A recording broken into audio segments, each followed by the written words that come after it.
Oh, well, hello. Welcome to the Book Viewers Real Talk discussion here at LitCon 2021. And I apologize, this was supposed to be a panel, but due to some scheduling conflicts and also some personal conflicts, the other four individuals who were scheduled to be here today, unfortunately, were not able to be here. However, um, there was a lot of interest in this panel and some discussions behind the scenes. And so I have decided to go ahead and host this discussion with myself, if you will. So if you are out there and you are watching this live, feel free to ask any questions that you have in the Facebook group, and I will be able to get those questions and answer them as we go along. So real quickly, just a little introduction to me. My name is Heidi Angel, and while many of you know me as an author of 13 different books in 6 different series, I have been a reviewer for even longer than before I was an author. And I have been posting reviews on my website, An Angel's Life, for 11 years now, I think. And even before that, I was on Goodreads and reviewed over on Goodreads. So I walk both sides of the fence, if you will. And I have seen a lot of conversations and um, discussions in other forums about the kind of conflict between authors and book reviewers. And so I kind of wanted to talk about that and focus on some of the most common things that I see come up between both parties. Um, so, one of the first ones that I wanted to talk about is this trend of paid services. I see a lot of authors that are getting contacted by um, the most common one is Instagram influencers who are offering to put their book up on their Instagram channel for whatever, 5 to 150 to some of them charge even more. And every time I see the conversation in indie author circles, the indie authors are just like, that's ridiculous. There's no way you shouldn't pay for reviews. You shouldn't pay for promotion. It's not worth the money that you spend, blah, blah, blah, blah, blah, all those conversations. And then on the reviewer side, I see reviewers who are like, what we're doing is a viable service and we get so much demand that we can't keep up. So it's not unreasonable for us to charge for an author to have a blog stop on our blog. It's not unreasonable for us to say, I spend an hour promoting your stop on my website across all of my very difficult to build audience. That's something that is worth paying for. And both sides are right and wrong at the same time. So I kind of wanted to talk a little bit about that process and how that is. And one of the things, like, I totally understand as an author and as a reviewer, I don't charge for reviews. I don't think that authors should pay for reviews, and it specifically goes against Amazon's code of service and Goodreads codes of service for individuals to pay for or accept payment for reviews. The only payment you're allowed to accept is a free gift of the product to review, which I think is totally acceptable. But also at the same time, I try very hard to buy the books from indie authors in particular because I want to support what they're doing. And, I'm never the kind of person who would reach out to an indie author and be like, hey, I absolutely love your book.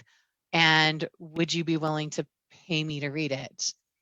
So when you get those emails, I definitely would question the legitimacy of them But that being said, don't completely write off the idea of paying for influencers. And you don't have to look any further than the traditional YA space and BookTube to know that, I mean, the last several books that have, the last several, for the last several years, there's not a single book that has made it on the New York Times bestseller list that the publisher in YA, that the publisher didn't have a paid campaign going on with influencers.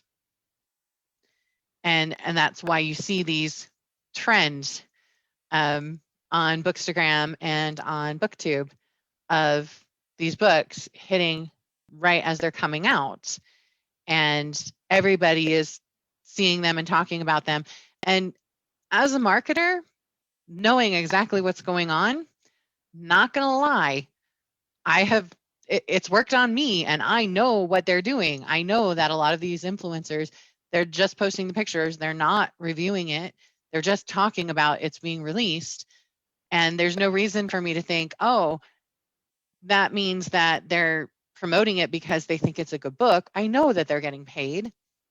And yet still, I see the blurb and I see some of the reviews that are coming in, and I see the picture of the cover that's quite compelling. And despite knowing that they're paying for that, I still buy. And especially in those spaces, there are a lot of up and comers who are trying to get into the influencer status. And they do that by following along with these trends. They're not getting paid to follow along with those trends. They're buying the books themselves so that they can be part of the trend that's happening. So it is a legitimate process. Likely, if somebody's emailing you about it, they are not necessarily legitimate. But if you go to a site where you see that somebody gets a lot of engagement, has a huge audience, and is constantly doing these things, and then you see that they charged $5 or $10 or $30 or even as much as $150 for some of their promotion packages, you have to weigh the potential for engagement and the potential for what you're doing to determine whether or not to pay. And just like you would pay for a BookBub, which is basically doing the same thing, paying these influencers to create content about your book, especially if they're good at what they do, is worth its weight in gold. When I create content, I do keyword research. I do a ton of linking and tagging, and it can take me up to 5 hours to, especially if there's a video involved. And while I do a lot of that for free because I absolutely love the stuff that I'm working with, if somebody wants me to do that as part of their tour, that's no longer me doing what I love for free. That's you wanting me to do this because you want to promote your book. And if you want that, just like you would pay somebody to design your book cover, just like you would pay somebody to edit your book, paying for promotion is not bad. So you want to kind of weigh that and decide how you want to go about that. Another thing that I frequently see discussed everywhere is how to find book reviewers and how to approach book reviewers, and book reviewers complaining about how individuals find them and how individuals approach them.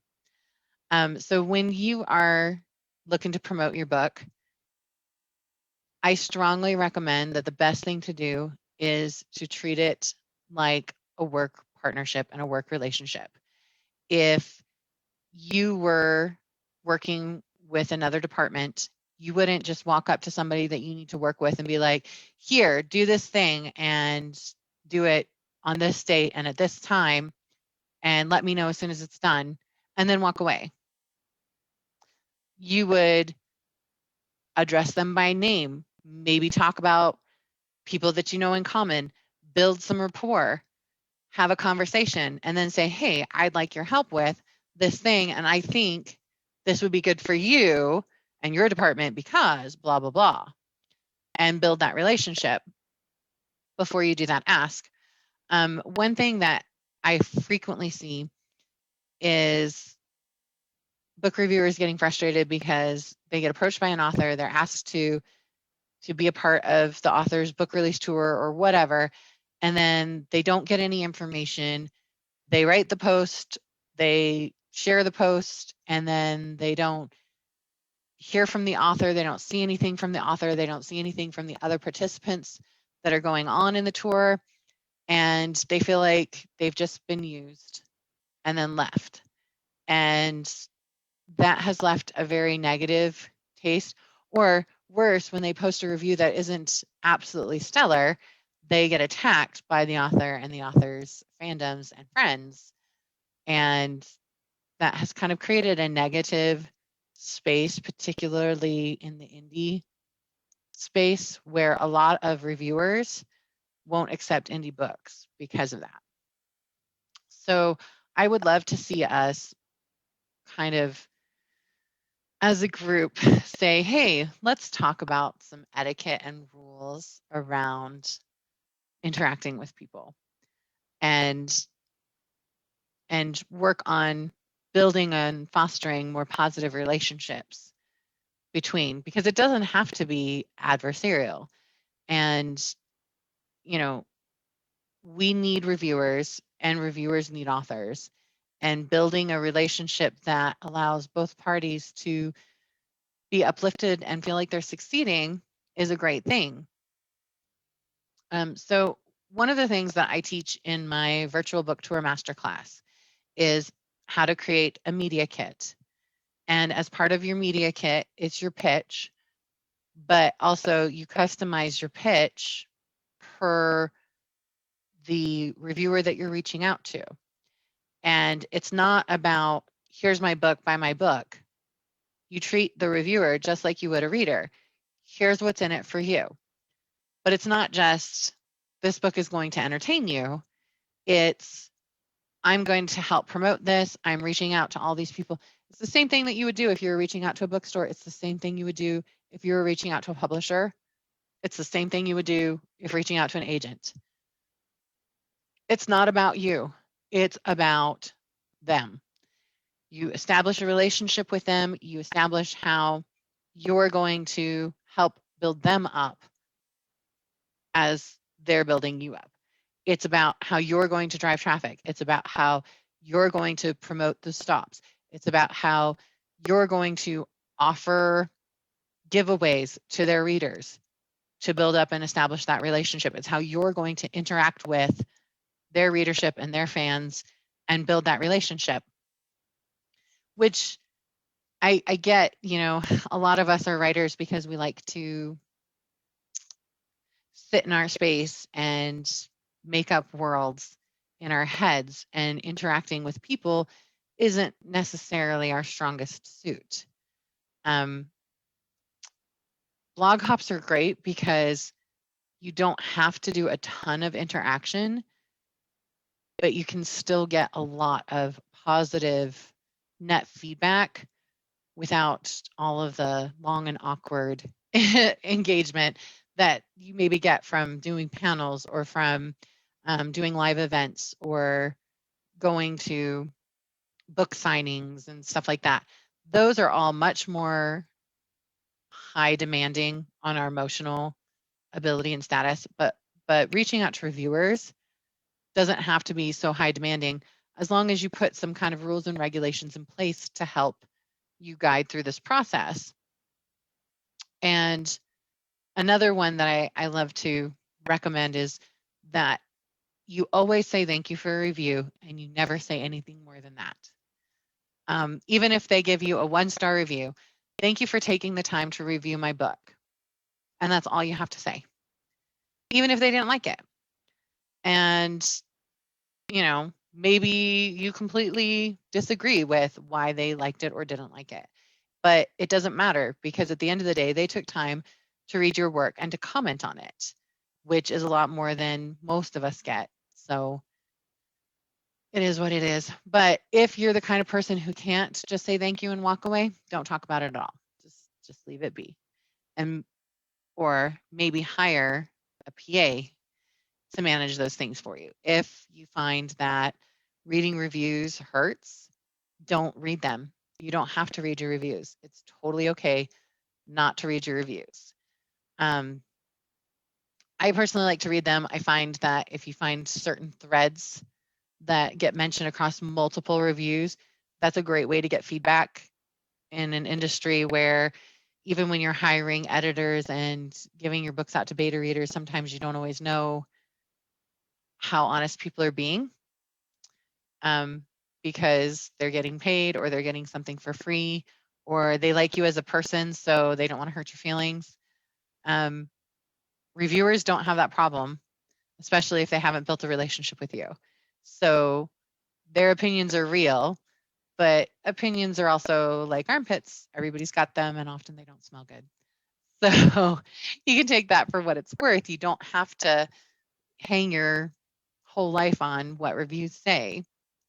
But at the same time, attacking and roasting reviewers who, especially like when somebody gives you a 3-star review and you lose it on the internet and you get your friends to all attack them and to put them down and tell them that they're crazy for putting that kind of a review out there, a 3-star review is not a bad review. If you look at some of the top authors in the world, they have an average 3-star review on most of their books on Goodreads and on Amazon. 3 stars means that there were a lot of people that loved it and there were a lot of people that hated it. And that's not a bad thing. That means that you drew out emotions in people. And for better or for worse, that's what we're here for. I think one of my favorite reviews, I got a 2-star review because the reader was absolutely furious because of a scene that happened in the book that made her cry. That was the point. That's what that scene was meant to do. And, you know, the fact that she gave me a 2-star review for that did not upset me because I achieved my goal. I wanted people to cry when they read that. I cried when I wrote that scene. And so if I didn't touch people as deeply as that scene touched me, I felt like I wasn't really doing my job. And there are a lot of people who they absolutely love the book because that was so emotional. It was so real. It was so raw. But for that individual, it was just, she hated it. It was horrible. And that's okay. It is totally okay. She doesn't like my kind of books. That's okay. But I achieved my goal in making her feel so deeply about something that she hated it. And that's not a bad thing, even though it's a 2-star review. I'm not going to complain about that review. I'm not going to have people attack her. She was right. She was absolutely right. And it's okay for her to not like that and not want that in her books. So, that's kind of my viewpoint on looking at them. But if you can't handle that, I know that I had a really hard time with the Health School series. I'd written several other books. I'd gotten lots of reviews, 2 stars and above, on all my other books, and it didn't really bother me. But then when the Health School series came out and I struggled with some of the comments and the reviews because the book was based on my real experience with a stalker. And so it was more personal. And so like when somebody said, "Oh, this story just doesn't even seem realistic," it was like a complete slap in the face and really hurt. And I don't read my reviews for the Health School series now. I know that I am not in an emotional place to be able to do that. I have a trusted individual who reads the reviews and gives me the feedback that is the main trend that goes through it. And then we talk through, how important is it to meet the reader's expectations and how important is it for me to stay true to the experience that I had and sharing that experience. And it is a fine balance. And sometimes you write for the audience and sometimes you write for you. And both are perfectly acceptable, but recognizing where you're coming from in that is a key part of being able to handle reviews. All right. And then forgive me while I take a moment to look at notes and see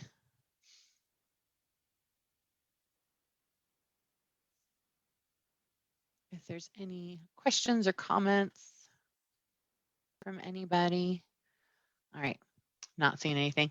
That's okay. So other common things that I see discussed amongst reviewers. Oh, people not following the rules. So most reviewers have a page that's dedicated to the types of books that they like and the types of things they enjoy to read. And some don't. Some just have a bunch of reviews up. Hopefully, you know by now that not every book is for every person. And it's important when you're trying to get your books into the hands of readers that you pay attention to the type of books that they enjoy and the types of tropes that they enjoy. And it's okay to say, okay, this book reviewer is not for my book. I just need to walk away. Another thing is when a book reviewer says that they're closed for reviews, you've got to respect that because it's super frustrating. They're not going to read your email. And if you stalk them on Facebook and message them and ask them, why haven't they accepted your book? It could get you permanently banned and never get reviewed. And that's not a place that anybody wants to be in, right? So take some time to look for what it is that they're looking for and to pay attention to their guidelines, what they're asking you to do when you submit. I have on every single platform that I'm on that I don't accept DMs because I've had issues with inappropriate content that I don't want to see and harassment from members of the male species that I don't want to fight with. So DM is not the way to get a hold of me. Also, there's like 50 million different platforms that I'm on. I can't keep up with all of them and all of the DM that I get and all of the spam DMs that I get. You guys are on Twitter, you know how that goes. But it shocks me how often people send me book review requests through DM. And we've never talked before. We have not established any kind of a relationship. It's not like my good friend Joe Compton Facebook messaging me. We've known each other for 5 years and we talk off and on through Facebook and other resources. And he shoots me a quick Facebook message and says, "Hey, Heidi, I've got a new book coming out. Would you mind reviewing it or doing something to be part of the blog hop?" That's different. I know him. I'm willing to do that. If I don't know you, if I've never met you, and no offense, guys, but especially if you're male, the odds of me responding to a private message are very low. And I have had people who tried to private message me, and then when I didn't respond, they would make comments on my public pages, basically demanding that I respond back to their private message. And, you know, even when I pointed out to them, look, I said that I don't private message. I have a reason for that. Please respect that. They still got hostile. And, you know, if you look at that from the outside, if you ever saw somebody doing that to another person online, you would think, oh my gosh, that person's horrible. Or if you saw somebody doing that to a person in real life, if somebody kept following a person around demanding that they try to talk to them, most of us seeing a behavior like that would be like, oh, this is not okay. And we would step in and we would intervene, right? But for some reason, people online have less boundaries, I guess, for lack of a better description. And that's something that, you know, we need to, yes, we have to be out there. We have to be promoting our work. Yes, the vast majority of us don't do enough promotion. I'm guilty of it too. And yeah, we need to get more comfortable talking about it. But we also have to recognize that there are boundaries and that we need to respect those boundaries and that our book isn't for everyone, and that's okay. Don't waste your time trying to force somebody who maybe has the kind of audience that you want into being a part of what you're trying to achieve. Write it off and move on to the next person. It's okay that book reviewer doesn't want to review your stuff, Or, and it might not even be that they don't want to review your stuff. Like in my case, the guy who was harassing me, I think his book was on my Goodreads to be read list, which is my list that I create for books I haven't bought yet, but that I want to buy because there's just so many amazing books out there. But I don't have the time to read that I used to have, and my budget says that I need to slow down. So it's hard. And it had nothing to do with him personally. I found his book compelling. I was interested in it. I put it on my list to be read. But because he was pushy and because he was demanding and because he was very disrespectful on my space, he's been blocked on every platform. And his book has been removed from my Goodreads list. I will never read his book. I will never engage with him. And because of other people seeing his interaction with me, I know that several other people reached out to me and they were like, I'm not having anything to do with him. And I felt bad because, he was just trying to do what some of the experts out there are telling you to do. Don't take no for an answer. Keep pushing, pushing, pushing. We have to keep a balance. We have to use emotional intelligence, and we have to recognize that it's not all about us, and then not take personally when people say no, because it isn't personal.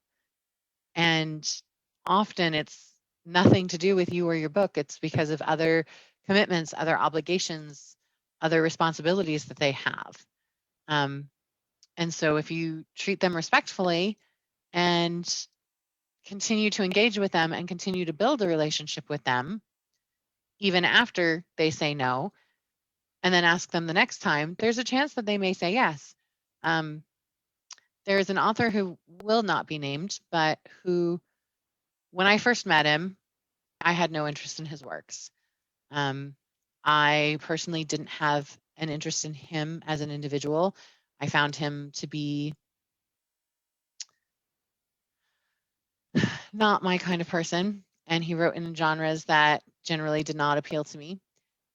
But he was always commenting on my stuff. He was always engaging with my stuff. He was always sharing my content and being kind and, uplifting what I was doing. And when you do that, it kind of creates a natural bond with people, especially if it's sincere. He wasn't falsely buttering me up. He wasn't trying to make it seem like I was so much more than I was. He was genuine in his comments. He was genuine in his engagement, and he really did like who I was. And I've never bought his books because they're just not for me at all. But I have had situations where somebody asks for that genre of book and I'll refer his book because why not? They're looking for that kind of book.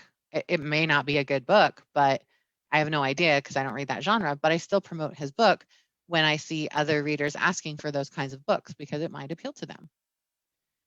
And never reviewed his book. He's never done an interview on my blog because his content is so outside of what my stuff is. But he's a great guy, and he's worked so hard to build that relationship that when there are opportunities, I do promote him.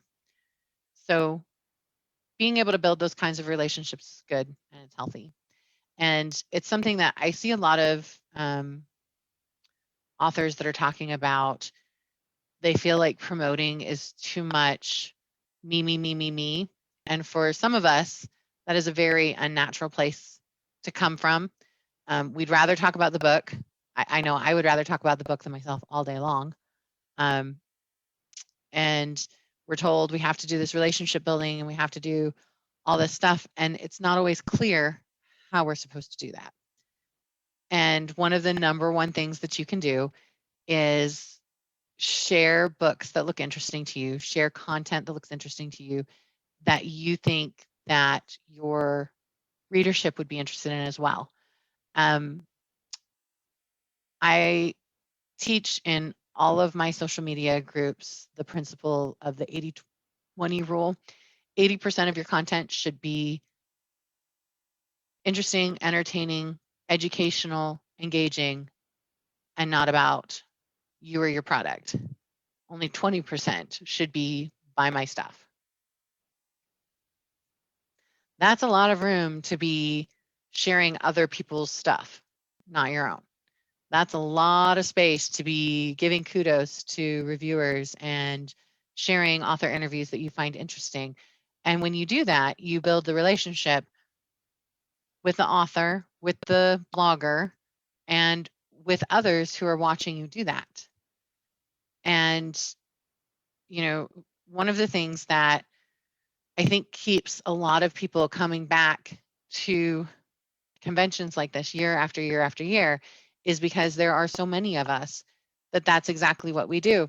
I have had so many amazing authors and bloggers that I've met through B2B SciCon, OWS SciCon, and now LitCon that, you know, we just trade services with each other. And I will buy their books and they end up buying mine. And sometimes it's not even like a direct trade like that. You know, it's the idea of sharing and giving and lifting each other up that creates this networking and camaraderie that helps build up. And it's easier for authors to do that with each other. And I think a lot of us forget that we can do the same thing with book reviewers and booktubers and bookstagrammers. Because at the end of the day, we all love books, and that's a common thread. And if we take a step back from being an author and focus on being a reader, it's easier for us to build those relationships when we're talking about what we all have in common, which is a love for the genre, a love for the other books that other people are writing in those genres, and building up those pieces of that relationship and giving as much as you're taking when you're trying to build up these relationships, I think is very key. Because there are a lot of authors who have done author interviews on my site and they never share it. I'll tag them, and that's the only way that their readers see it. And I share their stuff years later, and there are a lot of them who don't interact with it at all. And then there are others who, every time I share it, they make a comment or they engage or they come back with the next book that they have coming out, and they keep building that relationship and they keep building that rapport, and they share other content that I have created that fits in their genre that isn't just about them. And they keep building that relationship, and they've become friends. Some of them have become family. And you can build those kinds of relationships in this world with people who have that shared interest. And for me, that I think is my favorite part of being a book reviewer and an author, is that most of my life I was, I don't want to say an outcast, but self outcasted, because I would rather read a book than play with kids on the playground. I would rather read a book than sit and gossip about other people. I would rather read a book than watch the guys play ball. And I didn't have a lot of friends who were really big readers. There were, I think, 6 or 7 of us that all enjoyed reading, but none of us really even enjoyed the same genres. So that was kind of tricky. And discovering this world where I literally have currently 26,000 friends who all love reading, writing, marketing, tech reviews, and cooking and health and wellness, which is topics that I talk about on my blog now. I've kind of expanded past just books, giving a more rounded version of myself out there. But it's amazing that this kid who didn't have a ton of friends now has these amazing connections all across the globe. And I have opportunities to get to see the world from many different viewpoints and experience all these amazing people. And that's something that we can all bond on, and that's something we can all build on together to create a more positive and uplifting book community. And then that's my next little piece to talk about.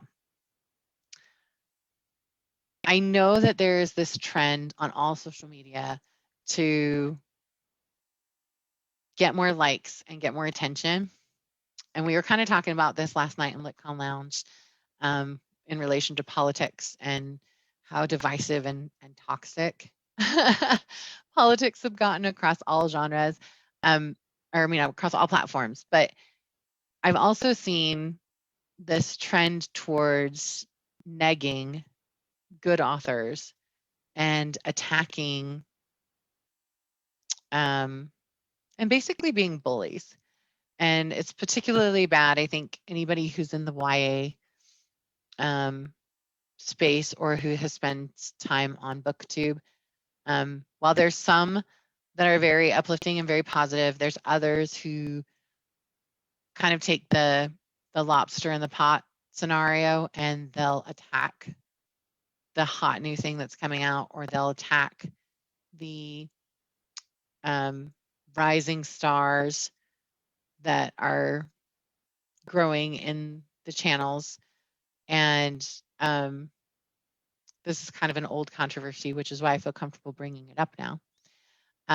But it wasn't that long ago that hashtag fake reader girl was a big thing on YouTube. And there was this attitude that a lot of these, particularly the pretty girls, weren't actually reading and reviewing books. They were just getting paid to be pretty and hold the book in place. Which, I mean, I don't even have to express why that is so not okay, right? But it was a huge thing, and it really tore apart the BookTube world and created a lot of hostility and drove a lot of readers away from reading and drove a lot of people away from BookTube, because you were basically saying that I didn't belong there because I was too pretty. And as a girl who grew up in the 90s struggling to be a geek when the male geek culture was very demeaning towards females, that really hurt. It felt very painfully familiar. And I think that learning to avoid those kinds of conflicts, yeah, they get a lot of attention and they get a lot of engagement, but it's not positive engagement, and it doesn't leave anybody walking away from it feeling better about what they did. I think that being aware of those things and taking a careful stance when these hot trending topics come along is probably a safer bet than jumping on the bandwagon of whatever new hate trend is going on or clapback is happening.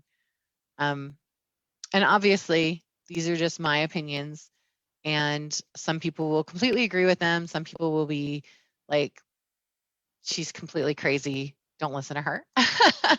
And that's totally fine. You have the right to do that. But I do find that engaging with people more positively, helping to lift one another up, and to be more genuine in our interactions, while it doesn't get as many likes in one post in one moment, are we there for likes, or are we there to uplift our books? And can we uplift our books if we're busy tearing people down? So just some thoughts to have out there. And I know that as authors, I've seen book reviewers do the same thing to authors.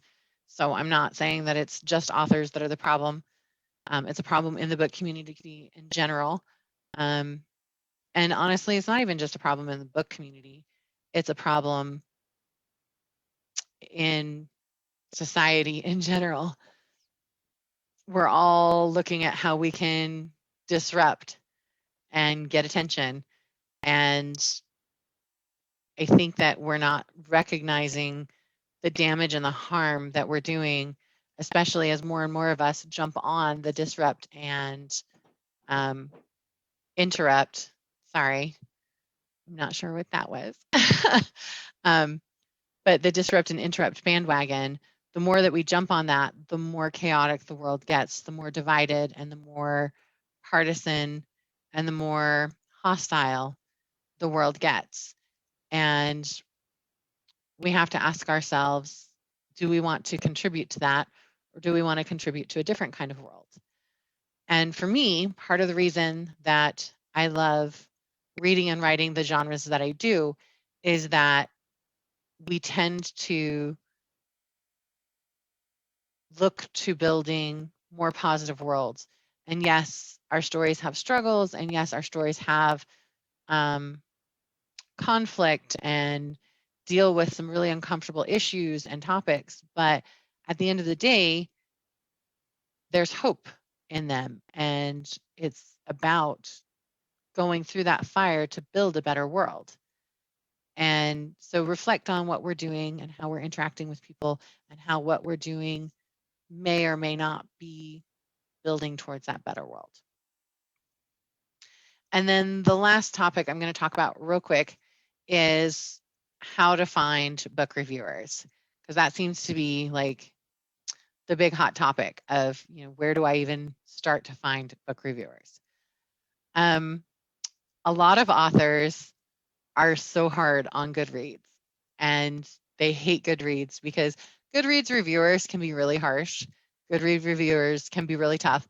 And there's a kind of a negative, although it's not as bad now as it was 3 or 4 years ago, but there is still kind of a negative vibe on Goodreads between readers and authors because there were some bad actors over there who didn't follow good etiquette and it turned people off as readers. So you have to tread carefully when you go there. But every single group I've ever been in, there is a reader section, and they have their book review blogs all posted. It's a great place to go and find book reviewers and just go into a theme that is around your genres and look for those reviewers, and then just go through and systematically visit each blog and see, is this a blog that would be good for my book, my series, whatever. And then honestly, I'm a neurotic organizer. So I will own that up front. But I create spreadsheets, and I have a huge list of booktubers, bookstagrammers, book reviewers, and paid promotion opportunities. And it's all in this big Excel spreadsheet. And each spreadsheet I have broken down by the different genres that they represent. And anytime that I have an event or something going on, I go to that list and I go and I look and see are they still an active blog? Are they still an active booktuber? When was the last time they posted? Are they still reading the same kind of stuff? Is this still a good fit for what I'm doing? And I update that list, and then I reach out to them if they're accepting reviews or anything like that. I friend and follow these people on every platform, and you'll see on Twitter I have a bunch of different lists. I have different authors, and I have authors, I have reviewers, I have booktubers, I have bookstagrammers, I have editors, graphic designers. Anyway, each of those lists, whenever I follow new people, I put them in those lists to help me network and build based on what lists that they're in and continue creating those relationships. And everything that I'm suggesting to you is something that I do because of my background in publicity. And you can be your own publicist by doing exactly what I'm talking about, or you can hire somebody who's already done that work and built those relationships and built those lists to do the work for you. Either way works. But my point is that if you can't afford to hire a publicist, you can build those own lists yourself and then go and build those relationships so that you can market and promote your books without feeling sleazy and without being sleazy. So I hope that these tips have helped. If you guys have any questions, be sure to drop them down below if you're watching the replay. And I will be sure to come back and answer what questions I can and engage. And I hope you guys have a great time at LitCon this weekend. There's a lot of really fun stuff coming up. Also, at any time, feel free to hop over to LitCon Lounge. That is a more unstructured kind of chit chat between fellow readers and authors and publishers and fun stuff. And if you ever want to jump in on those conversations, just message one of the people that are in it and we can send you a link to the LitCon Lounge and let you get in there and join us with those fun conversations. And until next time, keep reading.